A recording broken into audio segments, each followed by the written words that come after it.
The following is presented by the Cheeky Bastards.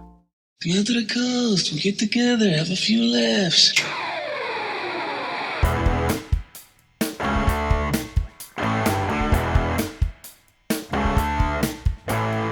Yippee Ki-Yay motherfuckers, and welcome to the 19th edition of Dropping A Deuce, the monthly podcast where we watch every single one of Bruce Willis's 40 direct-to-video releases from his acting career to see if he took the role for a paycheck and dropped a deuce, or if in fact he took the role and gave it his all and dropped a Bruce. I'm the notorious Scott K. And my name is Mr. Smith. And together we will be your hapless jackassery stewards on this 40-month journey through the lesser-known movies of Mr. Bruce Willis's filmography. This month's stop finds us scrubbing the shit from the toilets of an interstellar arc as we review 2020's sci-fi action thriller, Breach. Prepare to be breached, Mr. Smith. Prepare to be breached. Ooh, don't threaten me with a good time. This is our first sci-fi B movie on this journey. I think there might be 4 total. But this is the first. We are in new territory.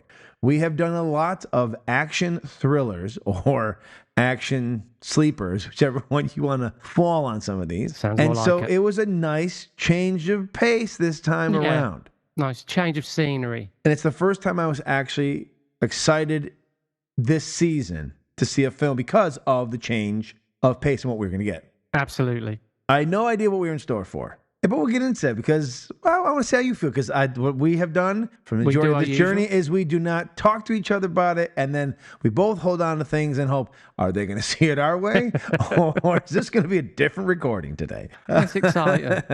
But did you at least enjoy the change up from what we've been doing for quite some time? Outside of our standouts in season 1, where some, we've talked about, they almost look like they were ready to go into the theaters, and then we had some of our standard, as I've called them before, STDs, straight to distribution. We kind of knew what we were getting into, like the few exceptions. Season 2 has been pretty much, as you would say, bog standard stuff we've been getting for the first half of the year. And now as we are kicking off second half of season 2, we've got at least 2, I don't know if it's 3, but there's at least 2, almost 3 sci-fi movies in our catalog coming up to finish off season 2. Yeah, well, firstly, definitely just nice to have a change of scenery and a change of genre. Yes. But I've got to say, I really like this one. Yes, I did as well. It's got lots of flaws. However, this is season 2's currently precious cargo, in my feeling. And I feel that this movie felt the right time for us, as when we were in precious cargo territory, we had seen 4 duds in a row. We really felt like, oh shit, we are never seeing another enjoyable film of his. And Precious Cargo came along, and as bad as it was also extremely enjoyable. And I think they're for similar reasons. Yeah, I mean, this is entertaining. The bottom line, of course, this is cheap. Right, put it this way. When we watch these cop thrillers and stuff, you can tell they're cheap. Yeah. Right?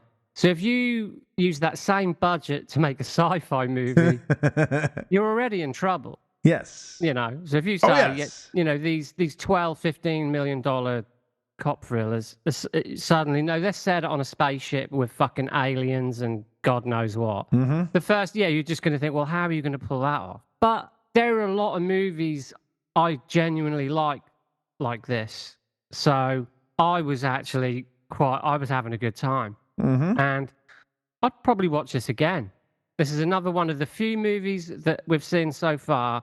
Some of them, admittedly, were tough to get through once. But, in the right mood. Yeah. Late night. Also, I think the journey we've been taking helps it. It does. Oh, definitely.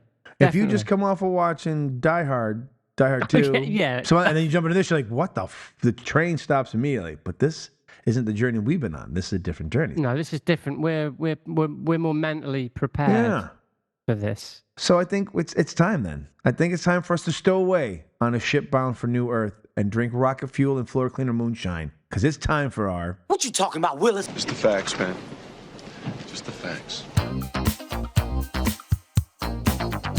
This film was released in 2020, written by Edward Drake and Corey Large, directed by John Suits, starring Cody Kersley, Bruce Willis, Rachel Nicholas, Cassandra Clemente, Johnny Messier, Corey Large, Callum Mulvey, Timothy Murphy, Angie Pack, and Thomas Jane, with a running time of 93 minutes. It was made on a budget of $10 million and grossed $39,000 at the box office. It holds a 2.9 rating on IMDb, with a 19 critics and 55 audience score on Rotten Tomatoes.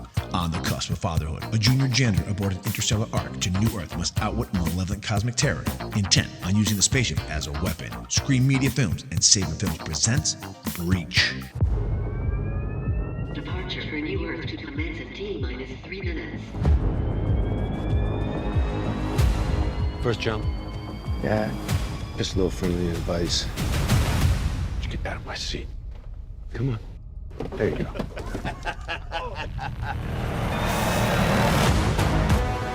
Welcome to the last ship making the journey to New Earth. For the next 6 months, we will blaze across space and time. I hope it's the paradise they said it would be.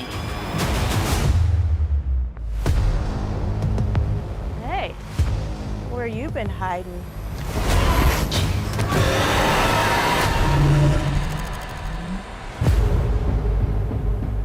I don't know what could have done this. Something seems to be dissolving him from the inside out.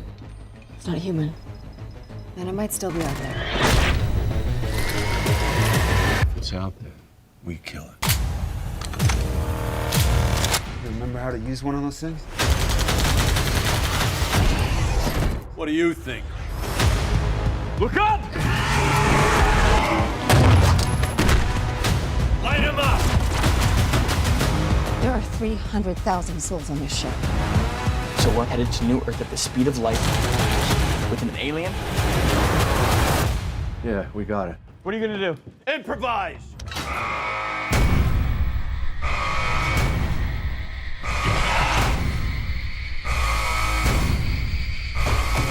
Bullets were useless. What about fire? Might work. All right, who wants barbecue?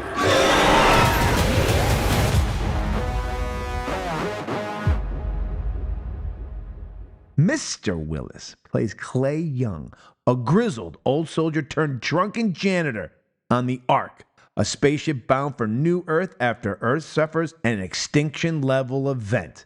He's the only man who can mentor Noah in the ways of custodial work, and maybe the only man who can save the doomed ship from an alien invasion.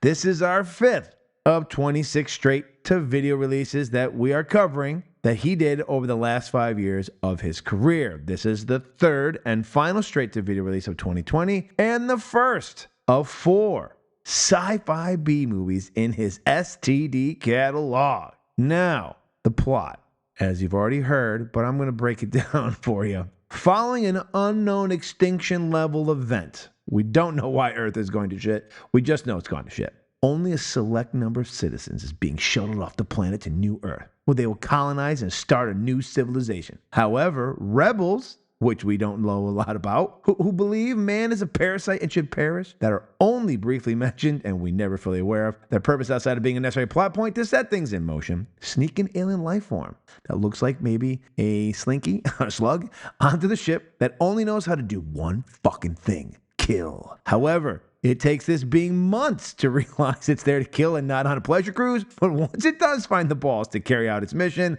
all fucking hell breaks loose that only a ragtag team led by a drunken janitor who makes his own moonshine can motherfucking stop. I'm tired of these motherfucking aliens on this spaceship. Yeah, so... Oh, God damn it. I saw the trailer to this. Yes. All right, so this goes back to what... See, this goes back to what you were just saying about the journey we've been on, right? Mm-hmm. Because I saw the trailer to this, obviously a few years ago, before we'd begun this downward spiral. Yes.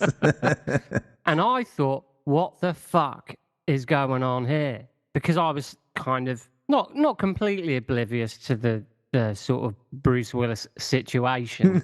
But like, as we've said, you know, we were not yet on this journey, so I didn't know how bad they were or how, you know, surprisingly good some of them may be. So I saw the trailer to this and I was very confused at how the acting in... I mean, I know I'm going by a trailer here, but I just remember thinking the acting, this all seems all very weird. I think it was the scene in the cafeteria where where Bruce Willis is sipping his moonshine and the big boss man comes in and starts yelling at everyone, who clearly is like the Ed Harris stand-in. Yeah. He is pretty much he's doing an Ed Harris impersonation. I think that's fair to say. And I just thought, this is fucking crazy. This is weird. This is wrong. But now, like you say, with this journey we've been on, I'm more accustomed. You warmed to it. Yeah. And like you're kind of like Hot Pockets. What the fuck is this trash? And you're like, when you're hungry, you're like, you know what? I mean, I know the middle's not always hot, but you know, it's not too bad.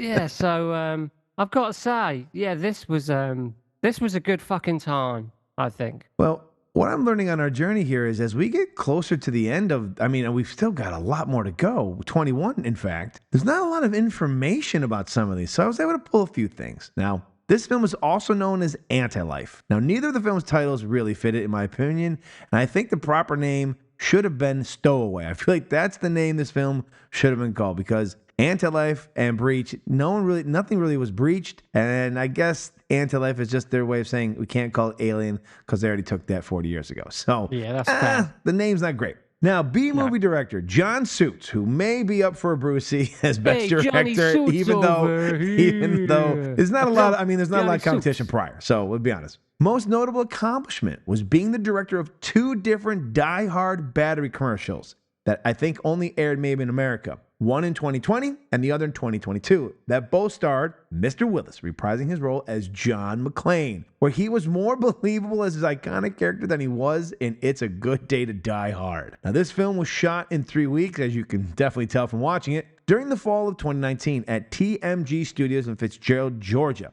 But due to COVID, it didn't release until December of 2020. Mr. Willis was nominated for a Golden Raspberry for Worst Supporting Actor for this film, along with his other 2 roles he had in 2020, those being Survive the Night and Hard Kill. JoeBlow.com, my favorite.com, gave this film a 6 out of 10, saying this is a film that fits into a very specific subgenre that can work under the right mindset. It's a cheap space horror flick that's wise enough to put some very likable and charismatic actors up front. Amen. Peter Bradshaw of The Guardian, however, wrote, it's called Anti-Life, but it's definitely not pro-film. Very good. Dallas King of Flick Feast writes, this film may dream of being the next Alien. Unfortunately, it is the case that in this space, no one can hear you sigh from boredom. Dennis Schwartz of Dennis Schwartz Movie Reviews, a bit pretentious, aren't we, Dennis? This quack wrote, the laughter is unintentional, but it is, nevertheless, laughter. Tim Cogshell of Film Weekly stated, it's all more or less takes place in a high school basement or something. I think that's where they shot this thing after painting the walls gray. Bruce Willis walks through, does the thing he does, and the movie's over. And we'll close out with a nice happy ending. Niall Brown of Movies in Focus wrote, Breach owes a huge debt to Ridley Scott's Alien and Carpenter's The Thing. And while it's nowhere near as good as those classic, this genre flick embraces its B-movie roots and makes for the most enjoyable Bruce Willis movie for a long time. And I echo that sentiment. Now, I will say, the movie starts off very fucking shaky. And the writing for this thing, it's the odd thing. This is so much that movie, Precious Cargo. This is, so on my letterbox, I do a list for our thing. And this movie is right below Precious Cargo only because they did not have the fun, female, hilarious characters that we had in the other one. So yeah, because it was a little bit funnier, I give Precious Cargo still the leg up over this film. But the opening of this damn movie is, honestly, what happens in the movie doesn't matter. It really doesn't. Until we get to the alien invasion thing, which that took way too long to get to. But we are led through this film from one man and one man only. And it has been a minute since I've been able to say this. But Bruce fucking Willis carries this motherfucking film along with some really good supporting castmates. Because our lead is Noah. I believe his name is Cody Kearsley. He's a plank of fucking wood and absolutely useless. But everybody else, to include Thomas Jane doing his best Iceman in 22 or 2024, whatever the fuck year they are. We'll get to him in a minute. He may be our John Cusack for this episode. But everybody else knows the movie they're in. They're like, look, we're all getting paid way more money than we should be for this fucking film. It's got a dog shit, just copy paste, took chunks of every famous horror movie ever out there, threw it together in a stew, and then they just gave us some decent lines and dumb shit to happen, and they fucking sell it. They do. This is like going to a high school or whatever you guys call it, a production of something, and you're blown away, but you're like, that was way better than I thought it was going to be.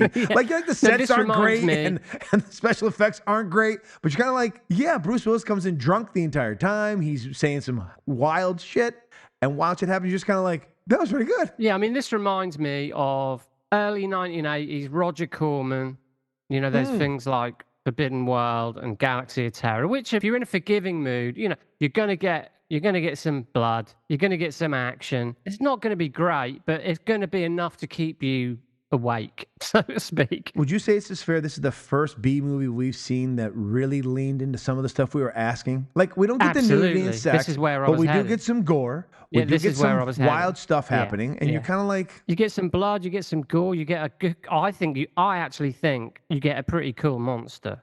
I got to give him credit. It was a little CGI'd. I wish it was a little less CGI'd. I didn't mind the ending one. We'll get into that one. That felt very much cheap like CGI. It is. It's cheap CGI, but they've used it well.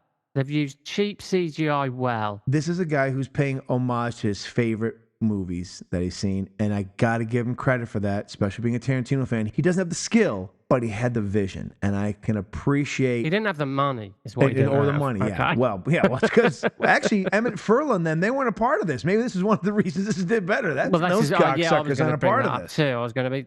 I think that's essentially a big part of this, is they're not involved. I think what you've got here is people who give a shit, but they haven't got any money. Yes. But they still tried, and that's always something to applaud. You know, if you're watching a B movie, you can't sort of level these same claims. No, I'm with you 100%. And we've said this countless times about you just need some blood, or a little bit of gore, or a little something.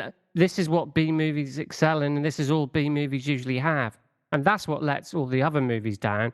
Is they don't even give us that. Yeah. Whereas this kind of reminds me of like a bargain basement. I mean, as if that wasn't bargain basement enough. Something like Ghosts of Mars, the John Carpenter movie, or Event Horizon, where the difference there is they had a lot of money. They had a lot more money. And some better scripts or something. Like this. Well, better cast, better script. The plot of this is like basically this young man, or I don't know how he was. He was like, I love the horror films of my youth and the sci-fi films of my youth, and I want to make an homage to them, and I'm going to cherry pick things from them, and I'm going to combine things. Like, we get an alien, like the aliens are almost zombie-like, which I appreciated. You know what I mean? Because he's like, I can't be alien. It's not going to work. It's just not going to work out. And so he takes a bit of a zombie trope, and basically that's how the alien then passes himself on to other ones. And, and then we get like this pretty cool scene with Thomas Jane, and then the events of everything blowing up, like it doesn't kill. It takes exactly what the thing does and that reforms itself and creates something else and turns into like a thing-like character.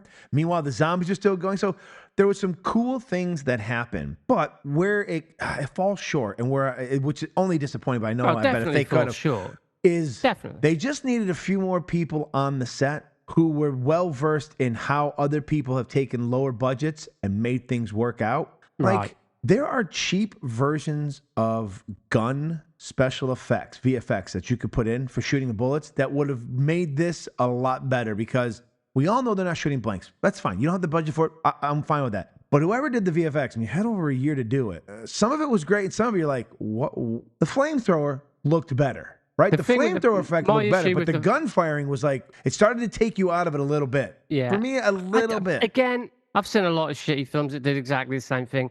But I had an issue with the flamethrower thing. What would have, this is kind of boring, but what would have made the flamethrower thing work better? There's no sound to it. It is lacking in sound. It's like a light buzzing sound, isn't it? When he's, he's got this look on it. He's got this mean look on his face, and he's firing this like blue fire at this demon. And that's just like a sort of, and you're just like, no, you need like some. And you can get these libraries out there for very cheap. So I'm like, it's not like it's expensive.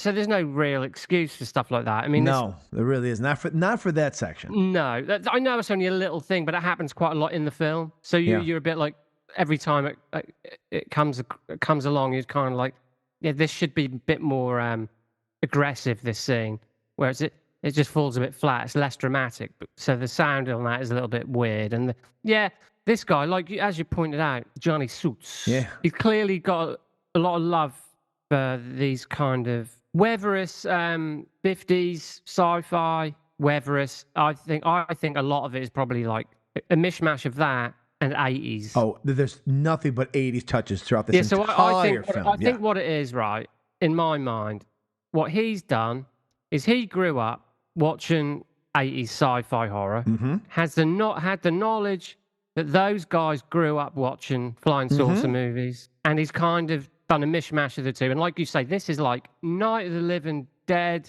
meets The Thing meets Aliens. Yeah. But they've got about $50 to do it with. It's a student film. It's a student film who's able to get pretty decent actors in it, which is what makes this film fucking work. And as you pointed out, the main problem with the cast is the lead guy. But they do a great job of never letting him really be on his own for too long. No, well, right? You know what I mean? Like, they really do make sure he's with one of the other strong actors the entire time. And Bruce is the co-star. Like, he's literally he sort of takes over as the lead, really. I mean, I think they're aware of their shortcomings, so they kind of... So they're smart in that regard. They're aware of their shortcomings, so they make up for it in other ways. And I'll admit, I was rarely bored with this movie. I was kind of like, this is following the tropes of the genre, you know, and I'm fine with that. I've seen a lot of these movies. We all have, you know. You know, I sort of think you've got to take into consideration the situation we're dealing with here. This is a, like you say, STD, Bruce Willis, low budget, sci-fi movie. It's going to have a lot of things where it doesn't work, but that doesn't mean it can't still entertain. And I think it's definitely an entertaining movie we're dealing with here, which after, like you said, after the last few we've watched, this is a real step up, I think, which is weird to say. Oh, agree. Its only problem is that it's slow burn, but it doesn't need to be a slow burn because the interior slow burn stuff is, and this is, so our gentleman here who put it together, and he didn't write it, but who put it together, he knew what he wanted to do with the set pieces. He had a good idea. He was like, oh, we're going to take a little bit of this and a little bit of this, and we're going to make our own little version of this. It's the in-between moments, the lull. They had no idea what to do. So this one guy's always cleaning the same spot on the floor in front of the toilet. He's never cleaning the toilet. He's cleaning the shit in front. Like, apparently everyone on the spaceship is shitting in front of the fucking sit-down stall. If we're not doing that, we're making moonshine and drinking. And then we get this one scene of, you know, the guy when he drinks the alien. Like, there's no way he didn't. Anyways, no way he didn't know he swallowed a Vienna sausage when he took his beer. But whatever. But the one guy who eventually is the alien, like, it's pretty cool when you finally expose, but it's like, it takes months. It's like, they're on this, I put this down, I was like, so we only take hyperspace just half the way to the journey. Then we're going to slowly get there the rest of the way. Because like they sit down, we're going to hyperspace, and they're like, okay, time for breakfast. I'm like, wait a minute, we didn't just go all the way? We don't know the coordinates, we only know this way. And then we take Let's not bring too much logic into this, okay? No, because I put down for you, I said, here's the thing Steve will thoroughly enjoy me bringing up. Apparently, we can smoke in space. Absolutely. Apparently, we just put a pregnant woman with no doctors around into hypersleep. Now, we're gonna no check on it. He's good. And then I think I was like, oh great, I see that vaping survived over 200 more years. It's great. It's a great lasting thing. I noticed that too. Vaping. And this is how you can tell it's low budget, because when they're supposed to be getting on this ship and they're supposed to be, you know, whatever, it's supposed to be 2242. But I put down, everyone's still wearing the same clothes from 2020. The building techniques are still the same, and the fencing hasn't changed though either in over 200 years. So it's like, no wonder man is on an extinction level event. We're all gonna die. Yeah. So I guess I think it's like a plague, isn't it, or something that's happened on Earth? I'm sure there's passing kind of comment. I will appreciate the fact that if they got rid of stuff, the exposition that we didn't need, and they're just kind of, you know, who cares? They don't need this, because we eventually learned there's rebels. I didn't even know there were rebels. All of a sudden they kind of bring this up, like in a talk, and you're kind of like, there's rebels, and that seems like that's actually really important. But we spend more time with Noah cleaning fucking shit and Bruce drink. I love not as interesting what they are making. The moonshine is like jet fuel and like this cleaning detergent that would just, like, if you drop a little bit, it's like the alien acid. It burns through everything, and they're like drinking this. As long as it's mixed with the right amount of jet fuel and whatever else, I was like, holy fucking shit. But The movie starts a bit slow. We don't know what's going on. We don't know if they're breaking in to get onto the ship. Like, it's very confusing.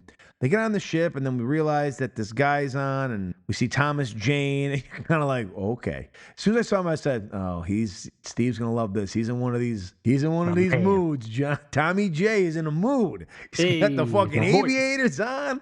He's giving a speech. I'm like, okay. And then it gets slow, and then all of a sudden, we get to the, like you talked about, there's the scene where they're all eating breakfast or whatever, and Bruce Willis walks in. And they are busting balls and having a good time around the table. And I thought, if there's ever a movie we've seen that the aphasia does not seem to really have a hold on him, it's this one in a while. You know, because I've gone back and listened to some of them our episodes, and I listened to like the trailer I put in, and you can hear him talk sometimes, and you're kind of like, and unfortunately in this one, I had read this, he's got this inner earpiece, so I think some people feed him his lines. And you could see it at one moment, like a really bad shot. They had him laying in the bunk, and he rolled over, and you could see into his ear, like have him roll towards camera. You know what I mean? Like, it's simple things like that. We could hide the inner ear thing, but whatever. It's a B movie. I mean, honestly. Yeah. But he was really fucking good in this movie. And so, there's a lot of actually faces, recognizable faces that people have seen in other films. Like, you know, they're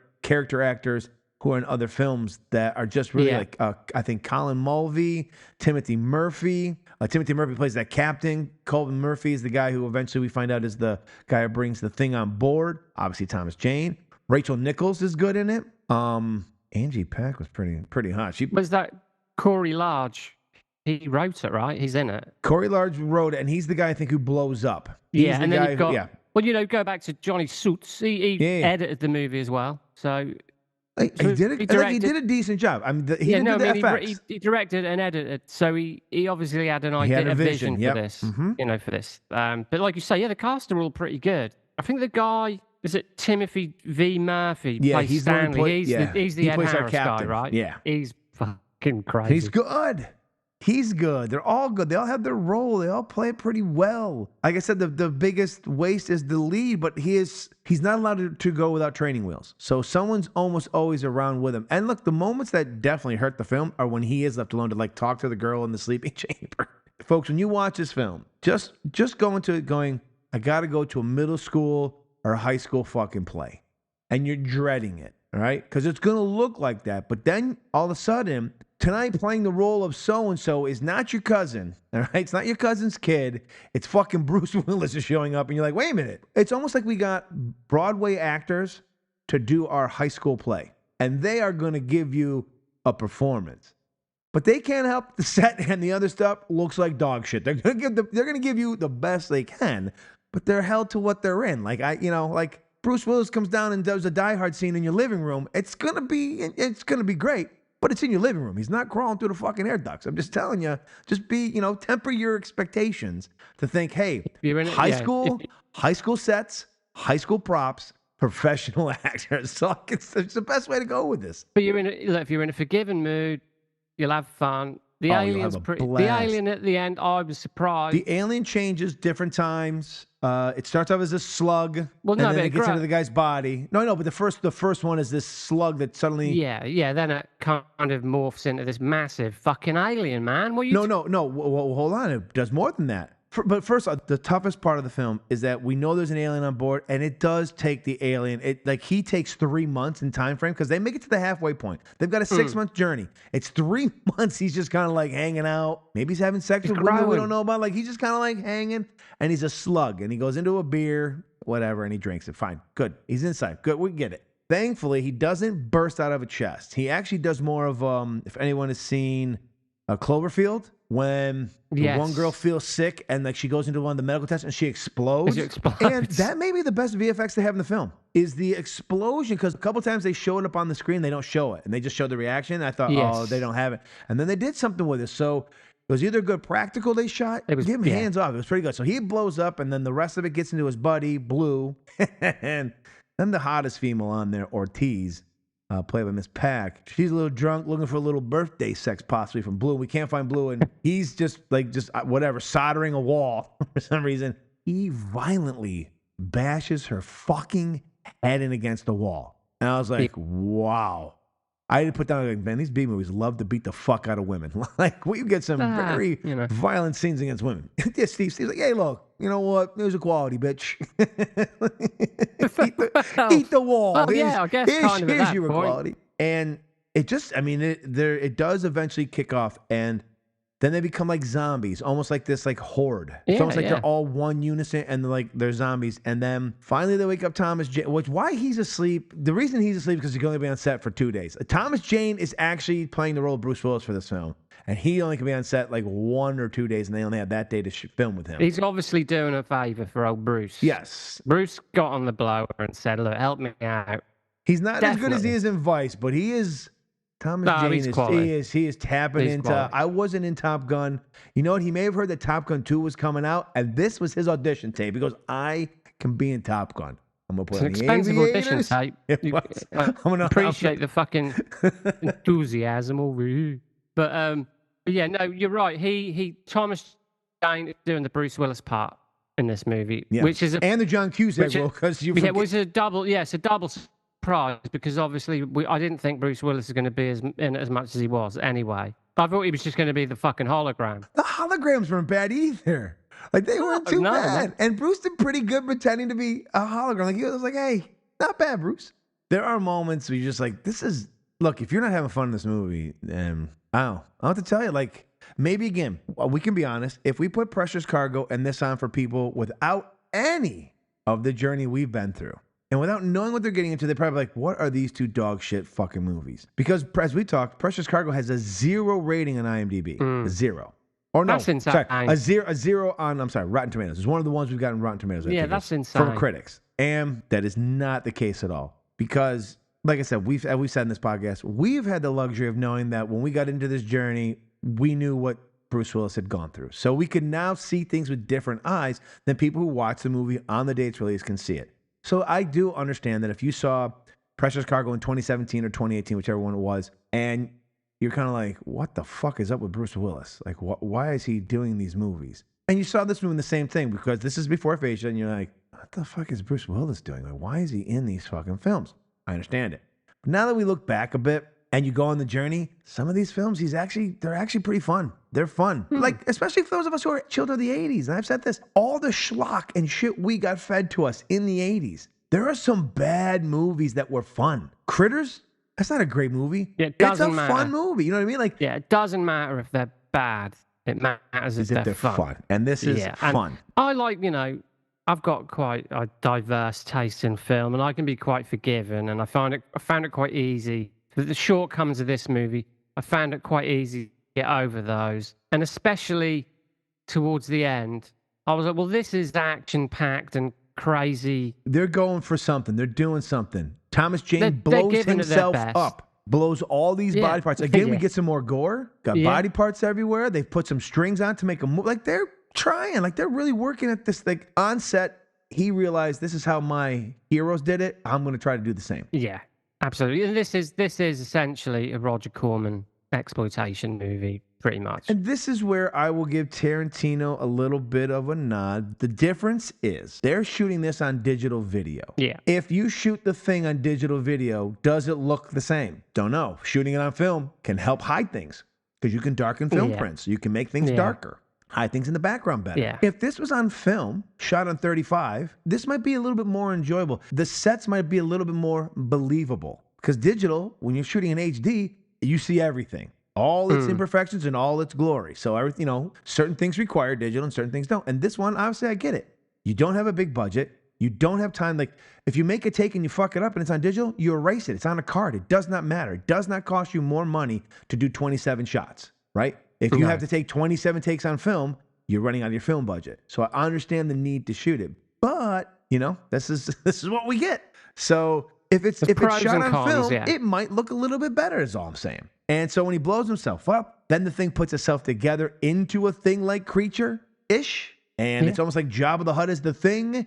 And it starts slinking around. And we still got the zombies. And we just got all hell breaking loose. And it's a lot of fun. Yeah. It just is a lot of fun. It's a lot of Bruce Willis being Bruce Willis. Bruce Willis is playing John McClane in the first 2 films, not after he gets divorced and upset.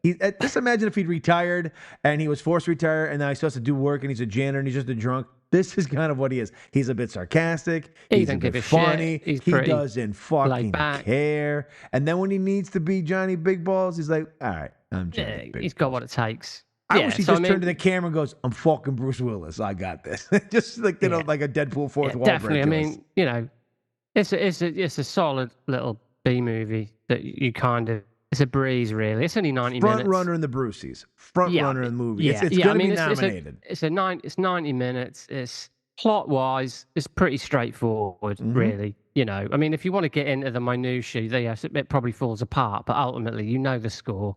They're all on this ship. There's an alien on board. It infects everyone. Even the ending's kind of fun. Yeah. Right? Because the ending is kind of like they land. So the only two people who survive are the janitor Noah and his girlfriend, who is the daughter of Thomas Jane's character. And they escape in an escape pod. And Bruce Willis does the old kamikaze, blows the whole fucking ship up, takes everyone with him, and they land on this planet. And lo and behold, New Earth ain't so grand. New Earth, when they land, looks like someone else has already been. Looks like another ship already had some people. They got a zombie little there. Kid, and then you've got a fucking gargantuan fucking. And you've got like Clash of the Titans. Yeah. The first thing I thought was like, however they did this looks just like Clash of the Titans. Listen, we're in danger of hailing this movie as a masterpiece by the time we finish this episode.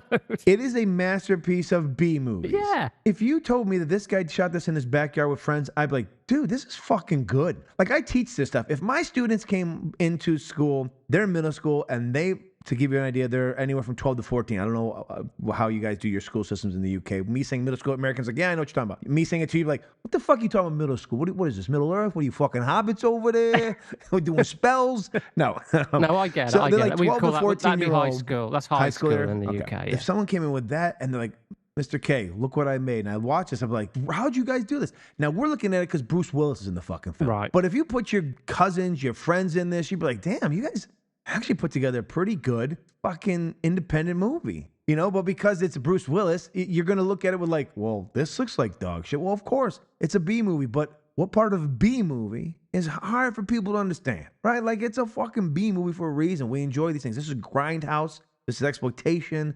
This is just fun. To be honest with you, by the time the aliens showed up, the big, gooey fucking monstrosity. On the ship, the one on the ship, right? Yeah. I was like, I've seen worse in better films. Mm-hmm. I mean, in the cheeky... in the our Flash other that came out last year. In our other podcast, The Cheeky Bastards, I put Brotherhood of the Wolf in as one of our top 100 films of all time. The creature in that is pretty bad CGI, but you overlook that, of course, because of the other amazing stuff in the film. But that's not great either. So you can say the monster or the alien in Breach is a bit hokey, but I'll forgive it that because they fucking tried. They fucking tried. Yeah, it was fun, and we had some good lines.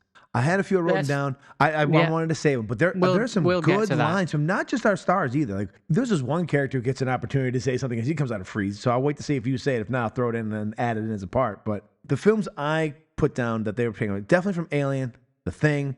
We even steal the ugly motherfucker line from Predator. We've got zombie films. We do. And when they finally killed a big alien, this little like black foreign person. So it reminded me a little bit of two movies, either Under the Skin or Annihilation that had recently come out. Absolutely. Yeah. I was thinking this guy knows what he likes, and he did the best he could with. I mean, we couldn't find the budget, so I just put down $10 million. But again, most of this is going to Thomas Jane, the actors. And honestly, this is at a studio. They've got 6 sets, maybe. And the guy does a good job of just putting the camera at one end or the other to make one hallway look like 3. And he's doing everything he can fucking do. So pacing's a little slow for certain points when they're not doing the action. Luckily we have Bruce Willis talking and busting balls or doing something. So I don't mind that. But that's where the slow part comes, is when you're like, oh, this guy's cleaning the shitter again.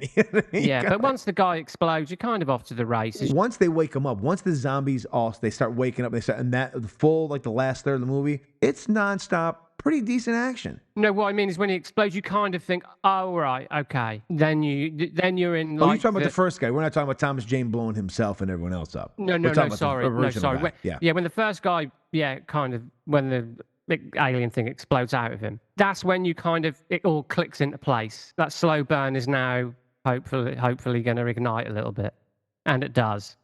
And then, like you say, then by the end, we're in the crazy shit. I really thoroughly enjoyed it. I was like, oh man, I hope Steve likes this too. I said, because this is going to be such a different podcast. If we both don't, one of us doesn't like this, we're like completely. What the fuck are you talking about? I know. I felt the same with Precious Cargo.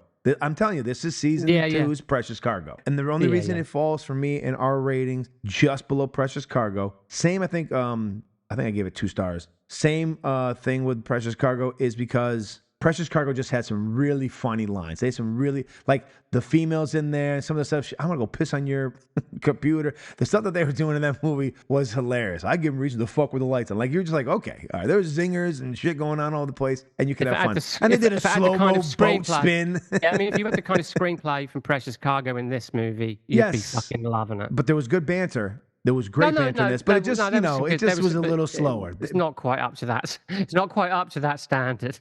We've said it. This is the 19th episode. You really do need to take this journey, but if you're not going to take the journey and you're just going to cherry pick the ones you want to see, I would recommend this as one of the ones you want to see. But I'd also say you've got to go into this in the mindset of this is a B movie, but it is a fun B movie. It is going to cherry pick some of the sci-fi horror tropes that came before it and try to give it its best spin on them with, remember, the budget of basically a high school fucking musical. I mean, they did everything they could. They really did. I mean, just imagine a professional actor walking into your high school musical and you'd be like, okay, that's what we got. Yeah, definitely. Yeah, if you have that mindset, then you'll enjoy this film. If you go into it thinking, well, this is nothing like 12 Monkeys, well, then you are a fucking asshole and you deserve to be fucking pegged by Pinocchio. All right, I'm just saying. That's what you deserve because you're a fucking dumbass.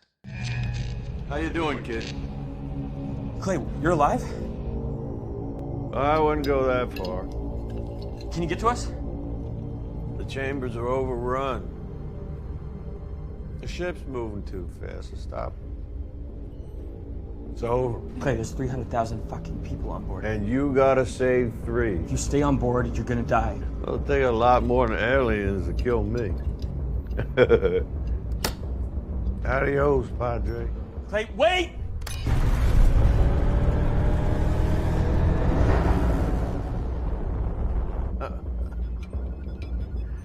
Woo-hoo!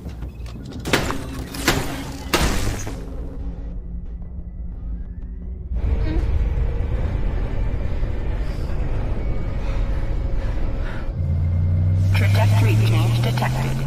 The Herc is no longer on a collision course with New Earth.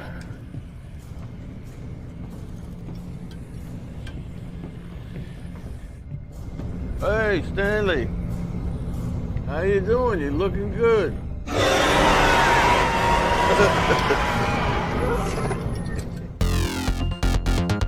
Favorite scene. Mr. Smith, what was your favorite scene from Anti-Life, a.k.a. Breach? There were quite a few. There were quite a few.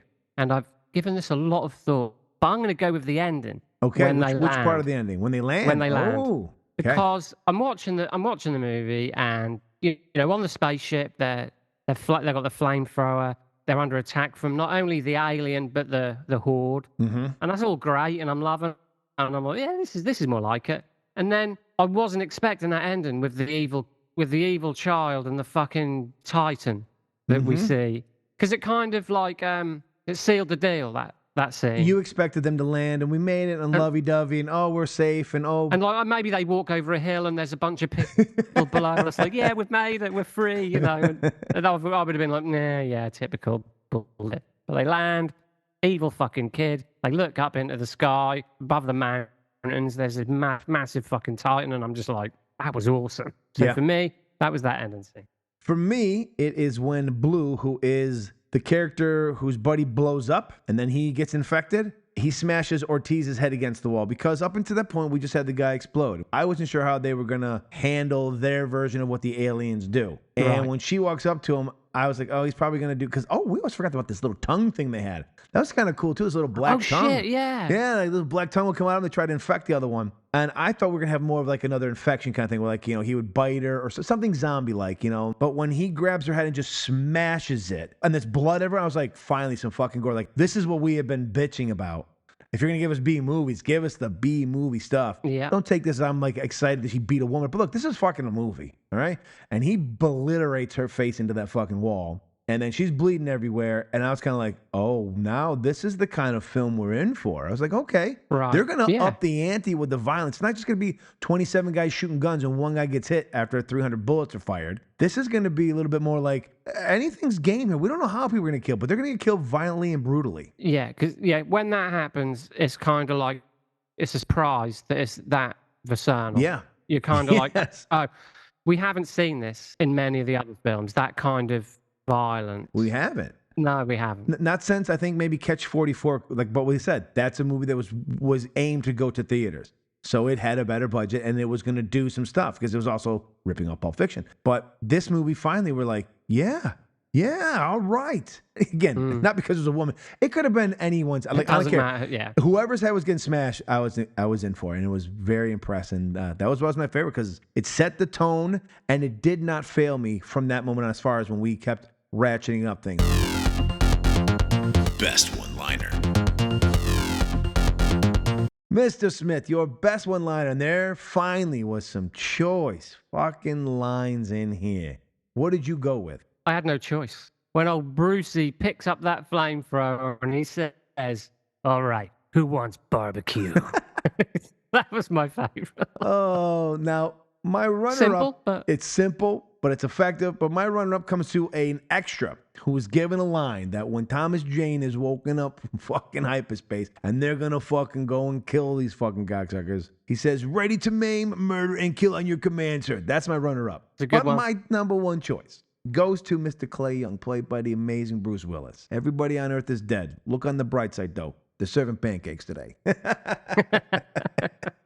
It happens right after they do that. Like the brief jump to light space. It they like, we only got 5 minutes of this. Well, both of us went for a culinary kind of. And then they're talking about, we just made like 30 years. Like it's now 30 years past on Earth, and then everyone's dead. And that's when he goes, everybody on Earth is dead. Look on the bright side. They're serving pancakes over here. Hey, I was like, over here. I was like, Bruce is back. I was like, I'm going to go get the cassette. I'm going to play his music. We got Bruce is back, baby. Best performance. Now, I think we're going to be lockstep the rest of the fucking way, but this is why we do what we do. Mr. Smith, who in this film gave the best performance and why was it the alien slug? There really is. Best performance is Mr. Thomas Jane. Really? That's what you went with? Definitely. Really? Oh, yeah. Oh, my God. You piece of shit. He's the man. He just elevates the whole thing. Of course, he's not in it enough, but when he's in it, he's there. Oh, man. Ladies and gentlemen, I apologize.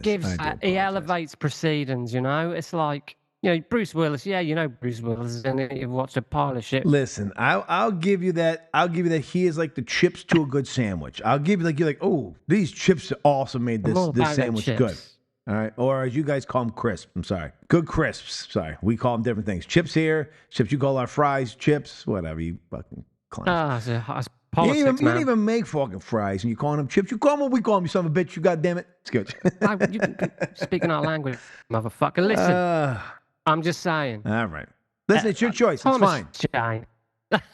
I mean, he's just that. It's one of those things where he's there for a reason. He's reliable, and he's just doing a great job. And he gives you a 3/4 erection. It's fine.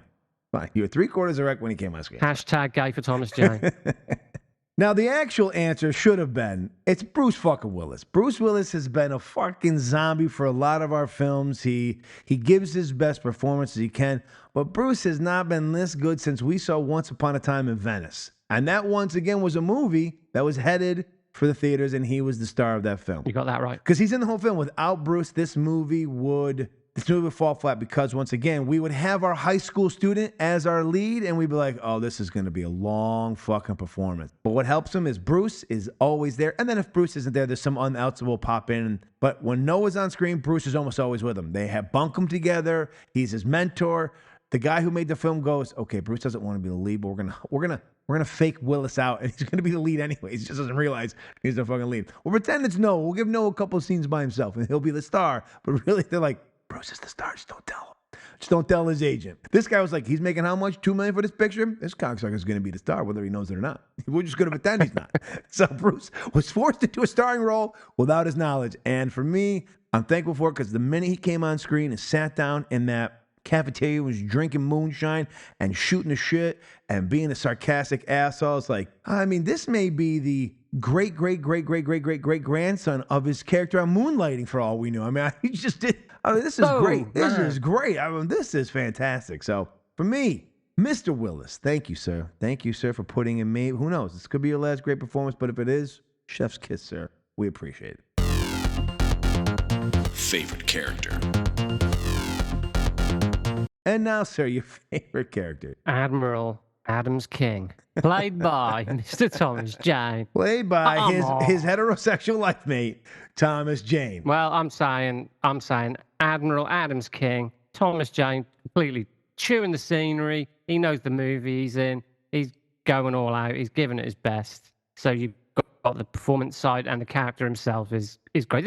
Granted, there's not enough of him, but sometimes less. He's the John Cusack in this film. Sometimes less is more, and he's there. He's the man. That's my final word on the subject. Well, the correct answer once again is Mr. Clay Young, because more is more. It is. We got a man who is a drunken janitor. He's a sarcastic asshole. He could give two fucks if this spaceship makes it to Earth or flies into a black hole. But the man knows his way around a fucking flamethrower. All right. Now, there was a scene where I was a little nervous, and we kind of skipped it. There's a moment where there's a shootout early, and they just have Bruce Willis, one of the world's greatest action stars, standing there as if he is actually lost in space. And I thought, are you kidding me? No one can hand this man a fucking gun. No one can hand this man a weapon. Bruce Willis can't turn and pretend to fire a weapon like everyone else is doing. But they redeemed themselves when we got to the flamethrower scene. And Bruce grabs the flamethrower, and for the rest of it, he's John fucking McClane in space. And this is Die Hard in space, basically. Actually, it's really kind of is Die Hard in space. Someone's invading, and who's the only guy who can save everybody? And they don't know he's on board, and they just think he's a janitor. Ladies and gentlemen, I give you Die Hard 6. They know he's on board. No, I'm saying the alien doesn't know who they've got on board. So I'm saying, I think an alien knows much of look anything. At every Die Hard is these people come and try to do some heinous stuff and take something over, and they don't realize that the fly in the ointment. Yippee Ki-Yay John McClane, a.k.a. Clay Young, because he's changed his name over the years. And here he is, John McClane in space. Die Hard 6. Breach hard. That's a really bad gay porn version of this film. You don't want to see that one. Don't. Well, that would be you who went there, obviously. Yeah. Well, Thomas Jane's in it, so you got a prescription over there, you son of a bitch. Sorry, I wasn't paying attention on Jack and all. Yeah. So the answer again, the right answer is Clay Young. Everyone knows this. Fucking Thomas Jane over here. Jesus. So look at folks. Thomas Jane's in one more in season 3. You can already tell you who his favorite character is and who's going to be the best performance. So Thomas Jane. And he's probably going to be a mutant hospital bed who says one word and then dies. All right. A moment of truth. The moment of truth. Now, this one had better go 2 for 2 because at this point, I was disappointed. I thought we were going to go 4 for 4, but I forgot Thomas Jane was in the film, and I knew immediately he was already... Jane's a fucking record. He's already fucking fucked up by it. Can't see past the man's eyes. It's love. You can understand. Steve stared through those fucking mirrored fucking aviators. He was like, man, that man's got beautiful eyes. All right, now... Mr. Smith, did Mr. Bruce Willis drop a deuce or a Bruce in Breach? Definitely dropped a Bruce. He most definitely dropped a Bruce. That's the only answer. I mean, he's great. Wouldn't it be great if we just talked so much about him? Like, it's my favorite characters, the favorite performance. God, he fucking blew ass in this. What's fucking sleepwalk through this I've changed my mind completely. No, he's great in this. At this point, we generally, that's one of the things with watching these now is you don't really know what Bruce you're going to get. You don't. It really is like Russian roulette. So in this, I mean, he's the lead. Yes, and as he doesn't know he's the lead, but he is the lead. He doesn't know it. Fair enough. But he is the lead, really. So, I know he's on total form. Yeah, it was very exciting. And again, like I said, I don't want to be a broken record, but until you take this journey that we have done, you may not be as excited about seeing him like this, but we've watched some movies where like he's not bad. It's not Bruce. This felt more like someone finally told Bruce, "Hey, guess what kind of movie you're in?" You know what? He gave me a Nicolas Cage type performance. Like I've seen a lot of Nicolas Cage's straight to DVD stuff that he did when he was in the IRS problems. And he was always the best part of the film, and he was always giving a performance. And everyone else around him just was like, they were just there to collect paycheck. And so he always felt like a sore thumb because no one is doing what he's doing. Sometimes in the reverse is like Bruce is there and he's acting, but he's just, he's yelling and doing the old fashioned Bruce, just be insert character name. This is who we want you to be, John McClane, but you're just old and you just don't give a shit anymore. It's like, okay, I can do that. But this one, he finally was like, you know what? Fuck it. We are going for things here. I'm going to just have a fucking good time. And I can appreciate that. And it is a fucking Bruce. And I am so thankful. It's made me excited because next month we got another sci-fi movie. I'm just hoping maybe it's a twofer. Maybe sci-fi is the one we want to see him in. Because I thought, I'll be honest with you, when I heard that we're going to do some sci-fi, I thought, wait a minute. Bruce Willis isn't doing a whole lot in the action movies. We're going to throw him into a sci-fi film? I'm like, oh boy, this can't be a recipe for goodness. They don't have any money and like, they don't care about what they're doing. It's like, I don't know. Not a good sign. But this one, amen. Yes, he got a Bruce. He most definitely dropped a Bruce. And finally, is this movie a Bruce or a Deuce for you, sir? This is definitely a Bruce. I actually think this is regardless of the journey and all this stuff, I think this is an okay little movie. I think if you like horror and you like sci-fi, there's a lot of ground to be covered in them genres. You like a lot of films that are a bit hokey and cheap, but they're still fun. And then you like films like Alien or The Shining. What I'm saying is there's a lot of scope for this stuff, and some films are cheap, some not, some are artistic, some are B movies. Yeah, but they can all entertain. And I think, regardless of the journey, regardless of the dropping a Bruce thing, you know what? If you like horror, you like your sci-fi, you could do a lot worse. You could do a lot worse on films that cost a hell of a lot more money. Very good point. Very good point. There you go. So definitely a Bruce. This film was definitely dropped a Bruce. I agree with you. And this is the first Bruce in 7 consecutive months of deuces.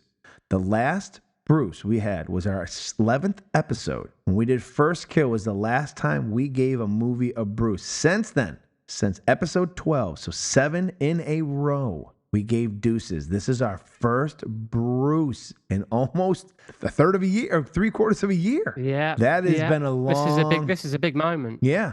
Absolutely. Like I said, early when the movie started, I was a little shaky, but I really felt the minute Bruce walked on screen and how he was acting, and even the camaraderie around the table, you could tell that whether they had been out drinking the night before, like you could feel that these actors sitting there with Bruce had either worked with him before on big projects or whatever, or just there was a magnetism in the room, and I could feel chemistry, it. Yeah, a definitely. chemistry, and I knew, I was like, oh, I think we're in good hands. And every time they were all together, it really, really works. It was a lot of fun. And we could be hard on some people. And I think it's rightfully so. I think you have to call out the shit when it's a shit. But when John Suits went out of his way to give the best he could in a B movie with such limited resources. If we're going to give John Carpenter such praise for the master he was and what he was able to do with limited budgets. And again, he had more money and he's a better storyteller overall. But this is a guy who loved what he saw from them and gave it his best go. He may not be in their category, but damn, you gotta appreciate when someone really is swinging for the fucking fences and trying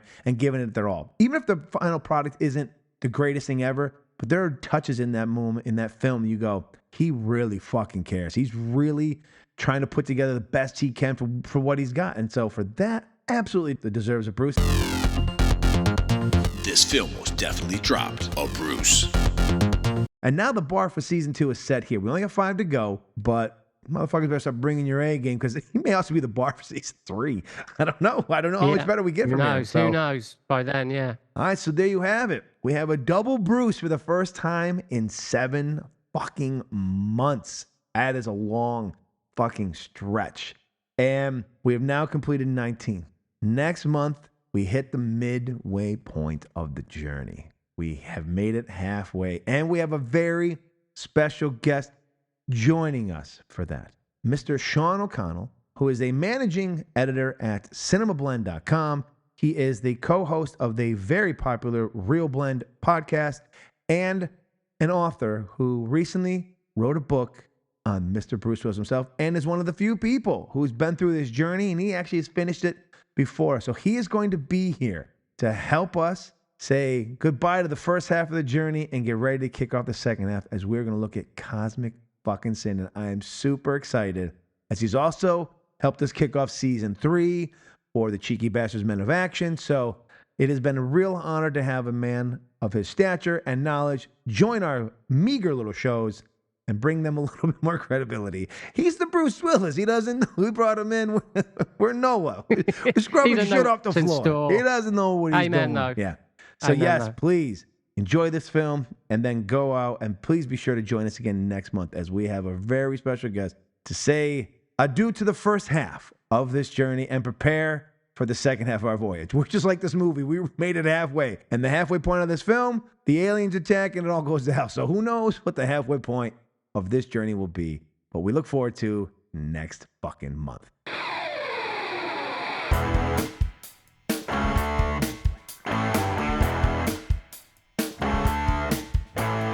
And that will do it for our 19th episode. Please feel free to reach out to us on the show's socials, which can be found in the show notes, and tell us what you thought about this film, how you feel about Bruce as an actor, or even to let us know what you think about the podcast. We'd also greatly appreciate it if you give the show a like, leave us a review, and follow the show on the last of the Action Heroes Podcast Network, where you can find other amazing podcasts dedicated to such iconic action stars as Stallone, Lundgren, Van Damme, Schwarzenegger, and Seagal. The link to the network can also be found in our show's notes. So won't you please join us again next month as Steve and I pull our Willis Winnebago over to pick up Mr. Sean O'Connell, co-host of the Real Blend podcast, so that he may help us celebrate reaching the halfway point of this arduous journey as we review Bruce's role in 2021's sci-fi action film, Cosmic Sin, to see if he dropped a deuce or if he dropped a Bruce. So until then. Yippee Ki-Yay, motherfucker. This has been a Man with an Exceptional Beard production.